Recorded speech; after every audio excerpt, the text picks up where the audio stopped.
Alors, mise en place. Ouais, bah c'est super. Eh ben, on est vraiment honoré que vous veniez dans la vidéo du vendredi. Super.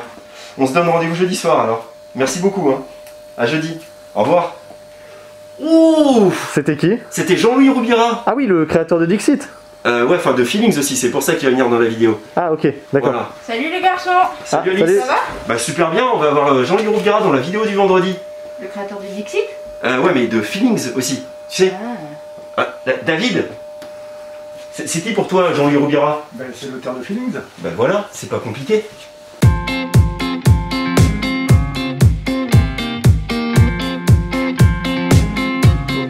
Bonjour à vous et bienvenue sur la chaîne YouTube de la boutique Jeux des cartes Bordeaux dans cette vidéo du vendredi. Salut Alex. Salut. Vous êtes de plus en plus nombreux à nous suivre et toutes les semaines on vous remercie, donc on va pas manquer à l'habitude de vous remercier. Vous êtes 1250 abonnés maintenant. Oui. On vous remercie, alors parlez-en autour de vous qu'on ait encore plus d'abonnés parce que nous on est très contents de toucher autant de personnes.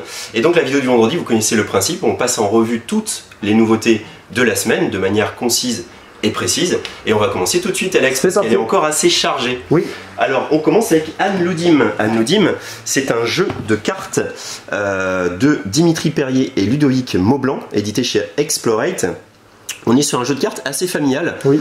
dans un univers, on va pas se mentir, très Harry Potter, puisqu'en fait, on va avoir des professeurs de magie et on va faire des espèces de formules pour aller les recruter, ou en tout cas pour être un bon élève et qu'ils viennent nous voir. Il y a deux manières de mettre fin à la manche, c'est soit de recruter, enfin de récupérer les 5 professeurs de magie de chaque cours différent, ou alors il y a des petits jetons, on va dire, de bonus qu'on récupère dès qu'on fait une formule, et lorsque 3 jetons sont épuisés sur les 5, et bien c'est celui qui a le plus de points devant lui, sachant que les points ne sont pas dégressifs contrairement à d'habitude, mais ils vont du plus petit au plus grand. Donc le premier qui fait une formule chez un professeur, il récupère moins de points que le suivant et encore moins de points que celui qui fera après sa formule. Et ces formules, on les fait grâce à ces cartes-là.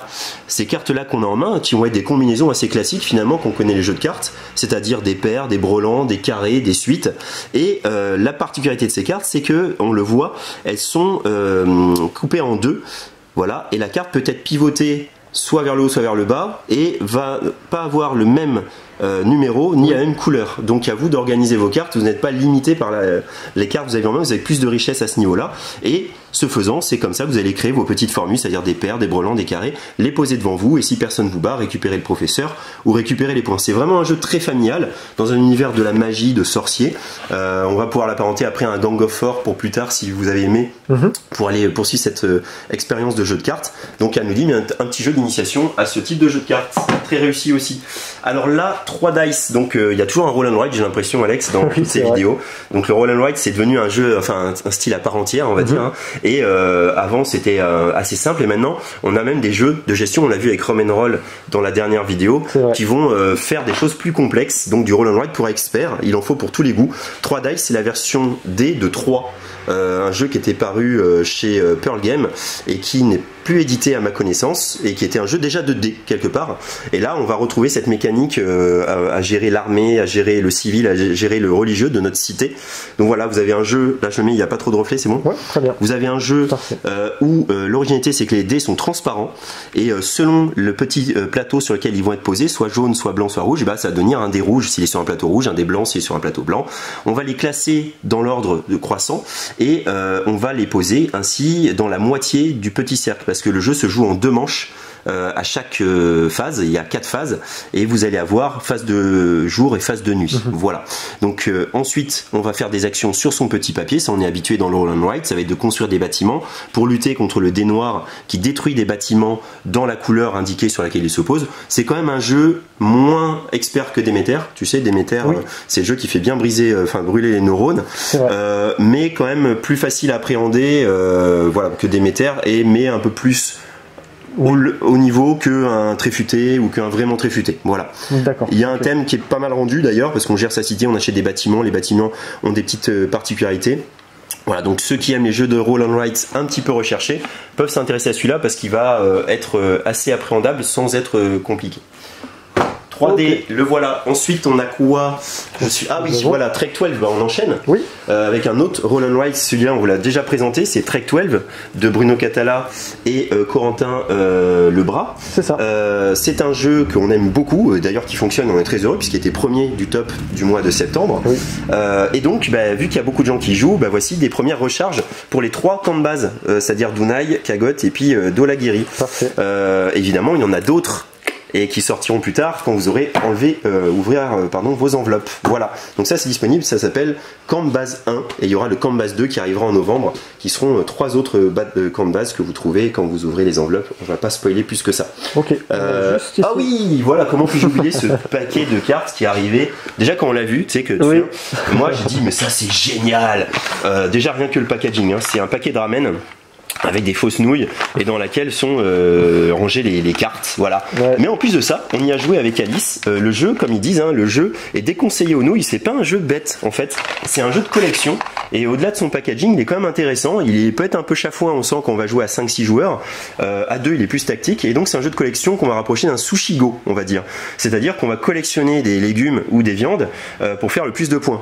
Mais ces points-là, en fait, vont être plutôt déterminés par les saveurs qu'on va décider de mettre dans notre bol. Parce qu'on a 3 bols chacun et à tout moment on peut prendre des saveurs qui vont faire marquer des points, c'est-à-dire saveur poulet, si j'ai une paire de légumes ou de viande identique, j'ai 6 points, si j'ai un brelan j'ai 10 points. Saveur soja, si j'ai un légume de chaque différent, j'ai 2 points, 5 points, 9 points ou 14 points. Donc champignon c'est un légume différent. On a aussi plein de cartes, hein. On va avoir les oignons qui sont un autre légume, le tofu qui joue à la fois comme légume ou viande, voilà. Et donc à son tour de jeu on a une rivière de cartes, on a des cartes en main et on a 2 actions possibles parmi 6, c'est de prendre des cartes comme ça, de les poser dans son bol, de vider la rivière si elle nous intéresse pas, de pouvoir également bouger avec notre petite cuillère des légumes d'un bol à l'autre ou de voler des légumes chez l'adversaire. Il y a les piments qui vont pimenter tout ça puisqu'ils font perdre un point et on va pouvoir pourrir le bol des adversaires ou valoriser son bol parce qu'il y a une saveur qui aime bien les piments. Je sais plus laquelle c'est, si je la trouve tout de suite. Oui. Voilà, la saveur furie. Voilà, chaque carte piment vaudra 2 points au lieu de faire perdre un point. Voilà, c'est un jeu de construction comme ça. Ça se joue très rapidement parce que le premier qui a mangé ses bols, puisqu'à un moment, une autre action, c'est de manger son bol. Ça y est. Et je marquerai mes points, on pourra plus m'en enlever. Et le premier qui finit ses 3 bols met fin à la partie. Puis après, on compte les points. Voilà, c'est malin. C'est dans un paquet super rigolo là. C'est vrai que ça interpelle quand même. Ramen Fury est disponible au magasin. Alors juste au-dessus, ceci. Oui, Human Punishment. Non mais je suis fatigué avec Human Punishment, donc identité cryptée. On est dans un jeu de la famille des identités cachées. Donc là ils ont appelé ça identité cryptée. On est entre un Shadowhunter et un Résistance. C'est un jeu qui a une particularité, c'est qu'il va pouvoir se jouer jusqu'à 16 joueurs, ce qui est très important. C'est un jeu à identité cachée, mais où votre loyauté va être déterminée par 2 cartes qu'on va vous donner, et c'est la majorité des cartes qu'on vous aura donné qui déterminera votre loyauté, sachant que vos cartes loyauté vous pourrez les montrer à certains moments et on essaiera de deviner si c'est la majorité ou pas des cartes que vous aviez. Enfin, je sais pas si je suis clair, mais en gros on aura toujours un doute sur qui vous pouvez être jusqu'à ce que vous ayez révélé votre dernière carte loyauté, parce qu'il y a des cartes x2 par exemple, bleu x2, et si j'ai un seul rouge, bah si en fait je suis une loyauté bleue en fait. Le truc qui est sympa quand on va jouer à nombreux, c'est que nos loyautés on va les partager avec nos voisins de droite et nos voisins de gauche. Donc on aura une idée d'une partie de la loyauté de notre voisin de droite et de gauche, mais on ne connaîtra pas l'autre partie. Voilà. Et puis après il y a ce côté Shadowhunter, c'est qu'on va se tirer dessus, c'est-à-dire on va jouer des armes, on va les pointer sur des autres joueurs parce que les armes ont des flèches qui pointent vers des joueurs, et on pourra soit finalement ne pas tirer si on est convaincu qu'il fait partie de notre équipe, parce que comme dans Shadowhunter il y a plusieurs équipes, il y a les cyborgs, il y a les humains et puis il y a les hors-la-loi on va dire, et un peu comme dans Bang on gagne tous d'une manière différente. Voilà. Donc Human Punishment, c'est un boitage américain, est arrivé au magasin. Ensuite, un retour en stock très attendu et par moi-même, parce que j'ai pas eu le temps de me l'acheter, c'est Champ d'honneur. Champ d'honneur, on est sur un jeu abstrait. C'est une espèce d'échec moderne qu'aurait rencontré le Wargame. Voilà, j'espère qu'on fait pas de reflet comme ça, je te le pose là. Très bien, ouais. Donc en gros vous avez un plateau abstrait, hein, finalement c'est le champ de bataille. Par contre ce qui est très concret, c'est que vous allez gérer des troupes en fait, en fonction de cartes que vous avez. Donc là on a l'extension, on peut montrer, hein. Si j'ai l'évêque, j'ai le déplacement particulier de l'évêque, j'ai sa tactique on va dire. Donc cette voiture fait beaucoup de bruit, cette moto fait beaucoup de bruit, hein. Oui.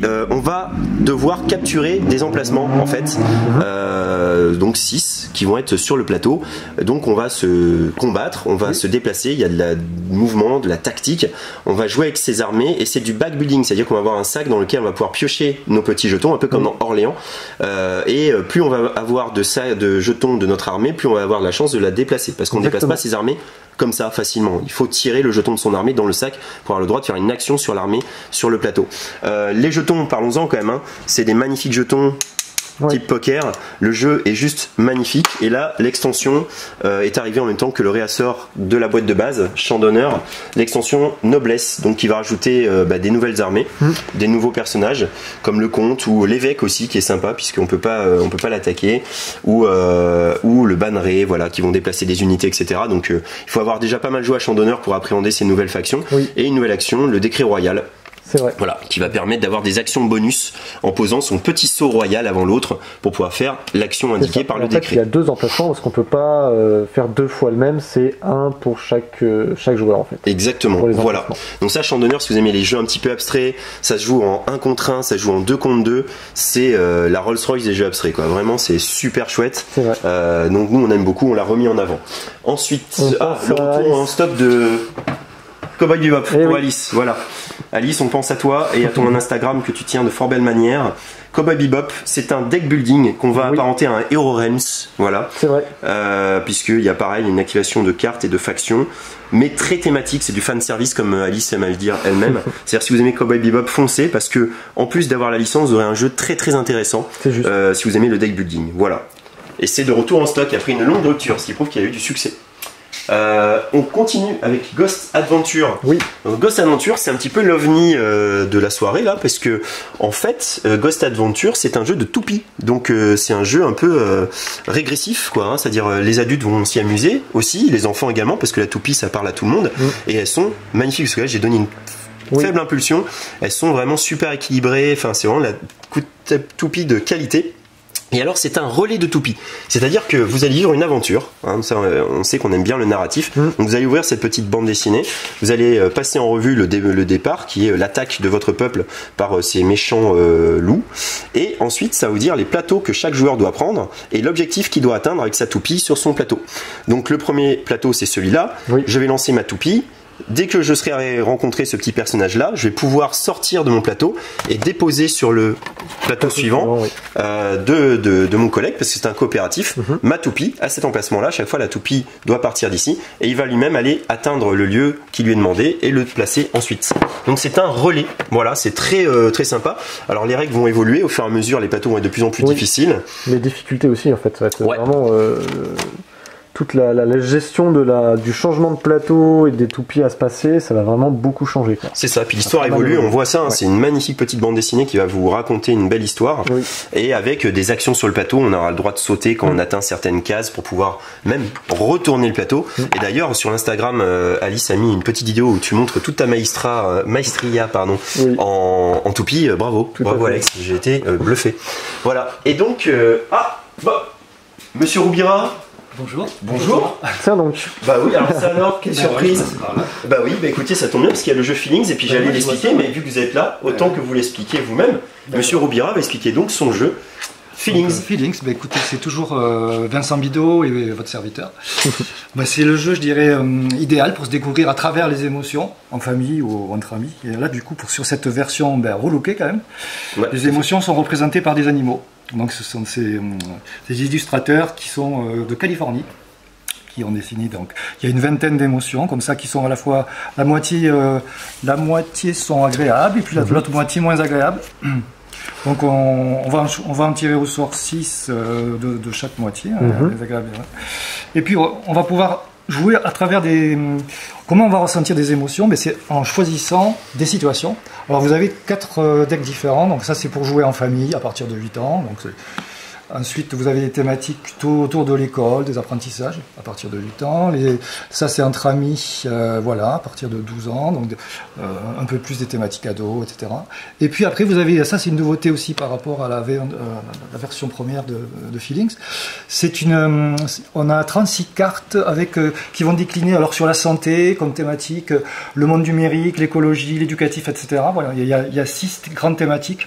Ouais, j'en lis une là. Par crainte d'attraper une maladie, ton ami refuse de faire la bise et de te serrer la main. C'est pas mal ça. Alors voilà, donc pour aborder le sujet du Covid. Alors, avec imaginons, les enfants. on est 3 à jouer, on a chacun, vous voyez des petits symboles, des cartes symboles, c'est pour choisir une des 6 émotions qui sont là. D'accord. Qu'est-ce que je ressens? Donc moi je vais choisir ça, et je vais le choisir en secret, je vais le poser face cachée, tout le monde fait ça. Moi je vais faire la même chose. D'accord. Et donc moi, celui qui a choisi, donc on va dire que c'est moi qui choisis la situation, je suis le joueur, le premier joueur, je vais choisir un des autres joueurs. D'accord. Et je vais essayer de deviner quelle émotion voilà, il a ressenti sur cette situation. Donc c'est de l'empathie en fait. C'est de l'empathie, c'est essayer de, comment dire, de ressentir ce que l'autre a ressenti. Ça demande de sortir de soi-même. C'est intéressant, ça permet des fois d'être étonné, d'être surpris par... même de se surprendre soi-même. Ouais, tout à fait. Donc, par exemple, alors le joueur, ensuite, on va regarder, il va montrer quelle émotion il avait choisi. Si j'ai trouvé son émotion, eh bien, on avance tous en même temps. En fait, c'est un jeu plutôt coopératif. C'est un total coopératif. Voilà, c'est ça. Donc, on avance là. Si j'ai pas trouvé, bon, tant pis, on reste sur le même point. Et ensuite, lui, il va aussi choisir un autre joueur, etc. En essayant de deviner, voilà, chacun son tour. Sur la même émotion, enfin sur la même situation. Et le dernier joueur, il va revenir au premier. D'accord, ok. Donc, moi, je choisis un premier, mais je suis choisi en dernier. Je clôt le cercle. Et voilà, donc on a avancé, et au tour suivant, on va choisir une nouvelle situation, et on va partir d'un premier joueur différent. D'accord. Donc c'est un jeu qui se joue, donc l'intérêt, effectivement, il peut se jouer à 2 joueurs, jusqu'à 8. Quoi dire d'autre? C'est vraiment... Mais c'est déjà très bien. Il y a quelque chose. Il y a un site qui s'appelle feelings.fr. Il y a en plus dessus donc des documents pédagogiques pour ceux qui veulent le travailler en classe. Il y a des pour les professionnels. Voilà, pour les professionnels. Que ça sert comme un outil. Exactement. D'accord. Ouais, ce qu'il était déjà à la base. Oui, tout à fait. Donc là, c'est vraiment très grand public, des règles très simples, très accessibles, mais aussi utilisables par des professionnels ou même en famille, mais de préférence avec un adulte. D'accord. Pour ces cartes-là. Ouais, pour les autres. Pour les autres, ça va. Ouais. Ok. On découvre des nouvelles situations par rapport à l'ancienne version de Feelings. Ok, voilà. Super. Ça a été très travaillé, c'est vrai, au niveau du look, c'est plus sympa que le premier film. C'est pas que c'est plus sympa, mais enfin, les animaux, ça permet en tout cas, c'est vrai que nous, on avait beaucoup flashé sur l'illustration de Franck Chalard, mais c'est vrai que c'était des garçons, des filles, et pour certains enfants, c'était pas évident de s'identifier à une émotion parce qu'il était une fille, elle était une fille, que c'était une émotion représentée par un garçon. Là, du coup, les animaux, c'est plus facile. Après, ce qui est sympa aussi, c'est qu'ils ont évité les clichés du style le lion est courageux ou le renard est osé, tout ça. Donc ils ont fait des choses qui se... Oui, avoir confiance en un lama, c'est pas mal. Hein. Confiance en un lama. Voilà. Voilà, c'est plutôt sympa. Bon, merci beaucoup Jean-Louis Robert. Merci beaucoup. Alors, nous on va continuer. Tout à fait. Merci. Et puis on continue cette vidéo avec le Quirkle. Oui. Quirkle, c'est un jeu qu'on connaît.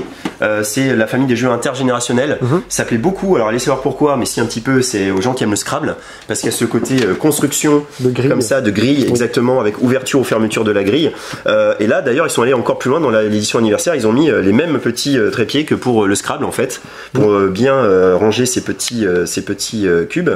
Et voilà, c'est tout. Le but, c'est d'aligner des formes soit de couleurs toutes identiques et de formes toutes différentes, ou de formes toutes différentes et de couleurs identiques. Voilà. C'est ça. Le Quirkle, exactement, le Quirkle. Et faire un Quirkle, c'est 12 points, on compte les points. On peut y jouer avec les enfants, avec les parents, avec les grands-parents. Et l'édition anniversaire est très belle. Oui. Une boîte en métal. Ensuite, en petit jeu à 2. Oui. Monkey Duel, un petit jeu qui va... Alors moi j'aime beaucoup le backgammon et je me disais tiens, il n'y a pas de jeu qui reprend le principe du backgammon. Lui oui, et je crois que c'est un des premiers qui reprend le principe du backgammon, c'est-à-dire qu'on a des jetons, on va jeter des dés, on va les déplacer pour aller dans le camp de l'adversaire et on va se croiser, et quand on va se croiser on va se taper comme dans le backgammon, sauf que là c'est des singes alors qu'ils ont des têtes d'hommes politiques, donc si vous voulez jouer ou pas avec ces gens là, vous allez monter le long des bambous en vous déplaçant grâce aux dés, vous allez passer de bambou en bambou, vous allez également pouvoir passer de bambou mais en descendant, c'est-à-dire que le problème c'est que le singe il tombe, donc vous allez devoir remonter ensuite, atteindre la case de l'adversaire. Alors évidemment plus vous l'atteignez haut, plus vous marquez de points, et vous allez pouvoir vous lancer des noix de coco. C'est là que c'est rigolo, c'est-à-dire sur les 3 dés il y en a 2 qu'on lance et on a un 3e qu'on place ici sur le petit jeton de noix de coco, et ça donne la portée de mon lancer de noix de coco. Donc il y a un côté tactique de quel dé je mets dans ma portée de lancer de noix de coco pour pouvoir faire tomber des adversaires de leur bambou, et en cascade peut-être sur d'autres adversaires qui seraient, sur l'adversaire qui serait en dessous. Voilà. Monkey Duel, c'est un jeu voilà, qui va jouer avec les dés, les probas. C'est stratégique et un petit peu chaotique. Voilà, donc si vous aimez le backgammon et que vous voulez un jeu dans cet univers-là, et ben Monkey Duel est fait pour vous certainement. On continue? Oui. On a maintenant Détective saison 1. Alors, quoi est-ce que Détective saison 1? Eh ben en fait, c'est comme Détective, qu'on connaît parce qu'il a été primé à l'As d'Or expert, mais expert justement. Alors Détective saison 1, c'est pas expert. C'est ça qui fait la différence, c'est que ça va retrouver un peu ceux qui ont aimé Chronicle of Crime, ceux qui aiment Unlock. C'est-à-dire que va y avoir de la réflexion, mais la partie va se jouer assez rapidement, en tout cas pas en 2 heures, et c'est voilà, c'est très agréable à jouer avec des règles un peu moins touffues que dans Détective, un peu moins de choses à gérer. Il y a moins d'affaires d'ailleurs. Voilà, il y a moins d'affaires aussi, exactement. Mais du coup, vous pourrez y jouer plus facilement, comme un Unlock, comme un Chronicle of Crime. C'est une manière pour Détective de dire bon, on n'est pas qu'un jeu pour experts, on est aussi un jeu pour la famille. C'est des enquêtes moins longues. Voilà, exactement. Le principe de ces jeux-là, en plus Ignacy Trezek, c'est vraiment trop dur à dire, désolé. Il fait des scénarios qui sont super immersifs. Il travaille pour des séries télé et ça se sent parce que en fait on est vraiment comme dans une série télé quoi. Il y a vraiment des scénarios qui sont dignes de séries télé. Si vous aimez les polars, les FBI portés disparus, des trucs comme ça, enfin moi je suis vieux donc je cite des vieilles séries qui n'existent plus. Mais si vous aimez ce genre de série, eh bien c'est certainement fait pour vous également. Donc, c'est fini là. Non, nous avons le jeu de rôle. Eh oui, le jeu de rôle. Le jeu de rôle. Omega, un jeu de rôle qu'on ne connaît pas. Tout à fait. Voilà. Ça sort du chapeau. C'est Omega. Mais très particulier parce que tu as vu derrière qu'il y avait une. Oui, voilà, il y a marqué souscription en janvier 2021. Donc il semblerait que ce soit peut-être pour vous donner envie de souscrire. Voilà, c'est ça. Voilà, donc c'est une espèce approche d'initiation, en fait, exactement. Une initiation, exactement. Voilà, donc peut-être venez voir si ça vous intéresse. Là, c'est le retour de Wurm. Ouais, un jeu très apprécié de Jean-François. Oui, dans un thème plutôt préhistorique. En fait, on joue des. Alors, je sais plus c'est quoi exactement les hommes qu'on joue, mais je sais qu'on peut y ajouter en fait des totems d'animaux qui vont rajouter un peu de magie dans cet univers de préhistorique. Voilà. Donc très très chouette. C'est une réédition. Avec Exactement, le livre base avec l'écran. Voilà. Un add-on. Exactement. Voilà. Et cette fois, ça y est. Et cette fois, ça y est. La vidéo est finie. Donc on remercie Jean-Louis Roubira de nous avoir fait l'honneur de présenter Feelings. Oui. Il va nous dédicacer une petite boîte et on va faire gagner cette boîte. Et on va vous dire à la fin comment on l'a fait gagner. Mais avant, derrière le comptoir. Oui. Donc derrière le comptoir, qu'est-ce qu'on fait? On boit un verre, et on boit un verre d'un apéro. Oui. Un apérol, ça c'est vraiment toute la richesse du jeu. Il y a eu Small World of Warcraft, déjà on s'est dit waouh, bien trouvé. Oui. Mais l'apérol, j'avoue que là on est dans des sommets. Donc c'est le jeu d'apéro, le jeu de rôle de l'apéro. C'est voilà. ça, exactement. Ouais. C'est une petite initiation au jeu de rôle qui est faite pour pas faire peur aux gens qui aimeraient s'intéresser au jeu de rôle parce que la partie va durer 1 heure, les règles sont assez simples, tout est fourni dans la boîte. Oui. On va pouvoir s'amuser directement et peut-être que ça nous donnera envie d'aller plus loin pour faire d'autres jeux de rôle, pourquoi pas. Cette boîte là c'est plutôt dans l'univers de Cthulhu parce que dans le jeu de rôle il y a quand même l'univers de Cthulhu qui domine énormément, et l'autre boîte qu'on a plus mais qu'on va recevoir parce qu'on a tout vendu en même pas en une journée, c'est Donjons et Dragons en fait, l'univers qui ne dit pas son nom mais on est clairement dans du Donjons et Dragons. Voilà. Oui. Donc ça c'est très réussi, apérol. Ensuite derrière le comptoir c'est très rapide parce que c'est du jeu de cartes comme les Pokémon qui sortent leur voix des maîtres, voilà, la voix du maître, voilà, donc vous avez du booster, vous avez des boîtes comme ça, des boîtes en métal comme ça, encore des trucs comme ça, un mouflon parce que pourquoi pas. C'est vrai. Et puis non, pourquoi pas non plus une sorcilence puisqu'une théière quoi. Voilà, pourquoi pas après tout. Hein. Et puis les passionnés de Trône de Fer seront très heureux de voir qu'il y a des nouvelles boîtes qui sont arrivées, en plus que du réassort des anciennes boîtes. Donc voilà, il y a de la garde de nuit, il y a du troglodyte, il y a de quoi faire pour rajouter à vos armées du Trône de Fer. Voilà. Et ben la vidéo est maintenant finie. Oui. Et ben merci de l'avoir suivi. Merci d'être nombreux à la suivre, merci de la partager, de la liker, de la commenter. Et puis pour le concours là, Feelings, pour gagner la petite boîte dédicacée par Jean-Louis Roubira, c'est un jeu sur les émotions. Donc tout ce que vous avez à faire, c'est mettre en commentaire de la vidéo quelle émotion vous inspire notre vidéo du vendredi. Des choses les plus sympas aux choses les moins sympas, peut-être la confiance, mais peut-être la colère, peut-être je parle trop vite. Voilà, c'est à vous de voir. En tout cas, vous mettez votre commentaire, on fera un tirage au sort comme pour Roméo et Juliette. Et le gagnant ou la gagnante gagnera une boîte de Feelings dédicacée par Jean-Louis Roubira. On remercie. Merci encore d'être venu, Jean-Louis Roubira. D'ici là, on va se retrouver la semaine prochaine pour une vidéo du vendredi. D'ici là, amusez-vous bien, venez nous voir au magasin, poussez la porte du Lidicaire dans votre coin parce que maintenant on sait qu'on touche des gens qui ne sont pas qu'à Bordeaux et qu'on salue d'ailleurs. Et à bientôt, en tout cas pour les autres, chez Jeux des Cartes Bordeaux. J'écoute jamais les règles, docteur. Jamais. Je suis sur mon portable et j'arrête pas de gagner quand même sans écouter. Et je crois qu'ils veulent plus jouer avec moi. Ils m'en veulent, docteur. Comment je fais? Qu'est-ce que vous en pensez? Et je sais pas, on doit en être à plus de 60 vidéos et je sais pas, j'ai l'impression que j'arrive pas à trouver mon débit de parole, vous voyez. Des fois ça va vite ou trop vite pour certains et je sais pas, j'arrive pas à comprendre pourquoi on pense que je parle trop vite. Par exemple quand je fais bonjour à vous, bienvenue chez Jeux des cartes Bordeaux, est-ce que c'est trop rapide pour vous? Moi je sais pas, moi j'ai l'impression que c'est mon débit normal. Alors voilà, je suis un peu perturbé, qu'est-ce que vous en pensez, docteur? Est-ce que au moins je suis un vrai ludicaire ou juste un remplaçant pour l'hiver? J'ai l'impression d'être voilà, juste là pour remplacer, à peine un vrai être humain. En plus, je suis jamais dans les vidéos. Vous en pensez quoi, docteur? Mon problème, docteur, c'est que j'achète énormément de jeux, mais surtout pour jouer seul. Il me faut absolument des jeux qui se jouent seuls. Parce que j'ai toujours besoin, en fait, je cherche l'autonomie. Et ça, c'est toujours mon père qui me disait ça. Sois autonome, sinon t'arriveras à rien. Est-ce que c'est grave, docteur?